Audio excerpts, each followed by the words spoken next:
on refait la réunion. Nous, Olivier Bassan, Jean-Louis Rabou, Éric Michel. Nous poursuivons, quelle heure est-il ? 8h20, nous avons le temps, mais il y a du monde, cela dit. Alex, bonjour Alex. Bonjour messieurs, Bonjour Alex. Bonjour Alex. je vous appelle pour m'excuser.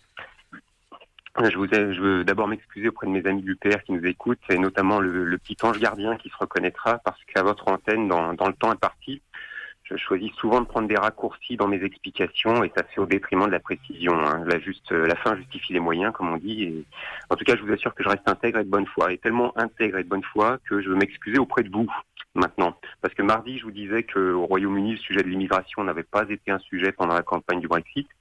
Bon, c'est vrai que les médias anglais sont beaucoup moins focalisés que les médias français sur cette question, mais c'est vrai aussi que le sujet est loin d'avoir été inexistant, je le reconnais. En l'occurrence, on a un sondage maintenant qui est très complet, qui a été réalisé le jour du référendum par l'Institut Ashcroft, un institut anglais, et qui nous apprend des choses intéressantes. On a un tiers, 33%, de ceux qui ont voté pour le Brexit, qui l'ont fait en premier lieu pour retrouver le contrôle de l'immigration et des frontières. Donc ça vous donne raison sur ce point, je pense à M. Rabou notamment.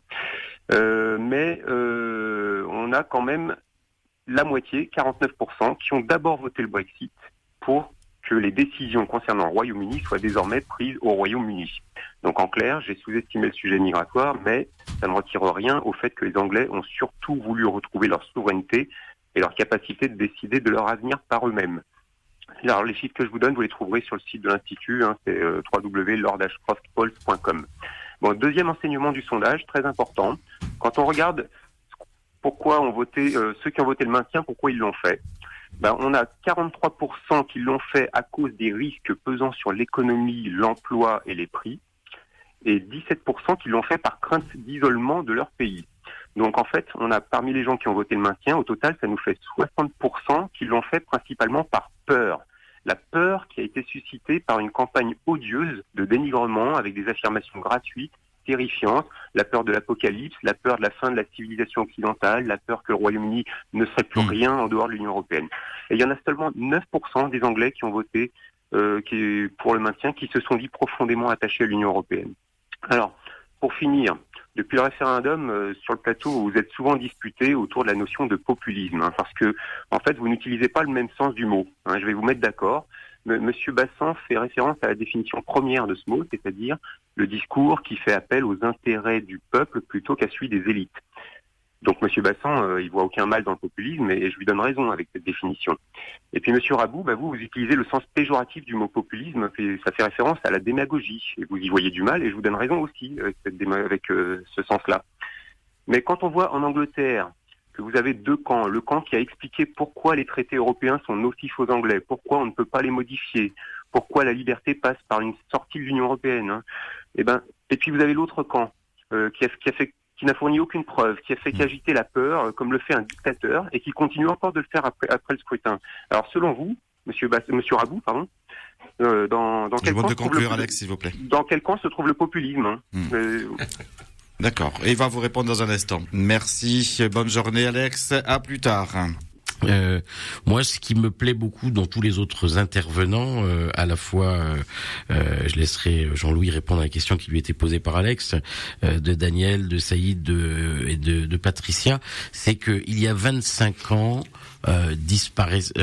Philippe Séguin a eu une action assez prophétique. J'en veux pour preuve que le Premier ministre actuel socialiste, y compris, et tous les ténors de la droite lui reconnaissent aujourd'hui tous les talents. Il avait en particulier dit que le mépris des nations européennes ferait le lit des nationalismes.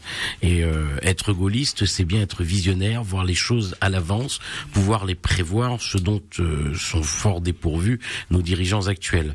Donc voilà, je pense que le gaullisme, par la voix de Philippe Séguin, le gaullisme social et non pas le nationalisme, mais l'amour de la nation, donc d'une Europe unie des États, me paraît de plus que jamais d'actualité. Puis je terminerai simplement sur un fait d'actualité extrêmement important par rapport à la question que posait Patricia tout à l'heure, c'est de faire transférer les migrants qui sont à Calais, c'est ce qui va se passer juridiquement à Douvres, tout simplement, puisque les accords du Touquet devenant nuls et non avenus, eh bien ces migrants qui sont passés par la France parce qu'ils souhaitaient aller en Angleterre, là où le travail est plus facile, il a raison Alex, le fait migratoire va enfin revenir sur le devant du débat. Mais je rappelle tout de même, et je termine là-dessus, cher Éric Michel, que c'est bien parce qu'Erdogan a voulu faire venir les migrants qu'ils sont venus en Europe comme moyen de chantage pour pouvoir intégrer cette même Europe, et que je n'ai pas entendu grand monde. Erdogan qui voulait la peau, je vous le rappelle quand même, du patron syrien Bachar el-Assad, et que je n'entends plus personne m'en parler aujourd'hui. La réalité, elle est bien là. Le fumier, c'était bien Erdogan. Jean-Louis Rabou. Moi, je crois que pour l'instant, François Hollande ne souhaite pas remettre en question les accords du Touquet. Et pour une raison bien simple, c'est que la Grande-Bretagne, le Royaume-Uni, fait toujours partie de l'Union européenne. Ça va prendre du temps, la sortie de l'Union, si toutefois elle intervient. N'oublions pas que ce référendum était consultatif et non pas contraignant. Retenons aussi le scandale que constitue le fait que Johnson refuse la succession de Cameron. Il était le leader des pro-Brexit et là il a l'impression, passez-moi l'expression très vulgaire, de faire dans son froc. Mais le problème c'est que c'est pas très sympathique pour ceux qui ont choisi de quitter l'Union européenne et qui apparemment commence à s'en mordre les doigts aujourd'hui.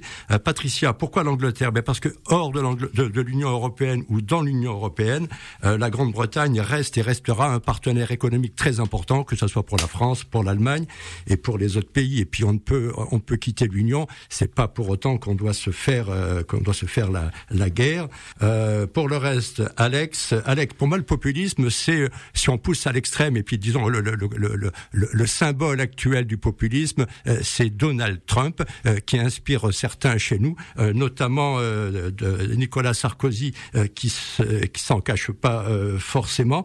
Moi, ce que je retiens du Brexit, surtout, c'est que ce sont plutôt les jeunes qui souhaitent rester dans l'Europe et les anciens, les très anciens presque, qui souhaitent la quitter. Et ça, c'est un peu comme la position de Boris Johnson aujourd'hui. C'est pas très sympa parce que ceux qui ne seront plus de ce monde après-demain s'en foutent un petit peu, alors qu'une majorité des jeunes, quand je dis les jeunes, c'est les moins de 50 ans, sont partisans de rester dans l'Union européenne. Mais comme je l'ai dit tout à l'heure, la partie n'est peut-être pas encore terminée. Jusqu'à preuve du contraire, la Grande-Bretagne est encore dans l'Union européenne. Seul le Parlement britannique peut décider d'en sortir. Nous, Olivier Bassan, Jean-Louis Rabou. Éric Michel, on refait la réunion. RTL. Toujours avec vous.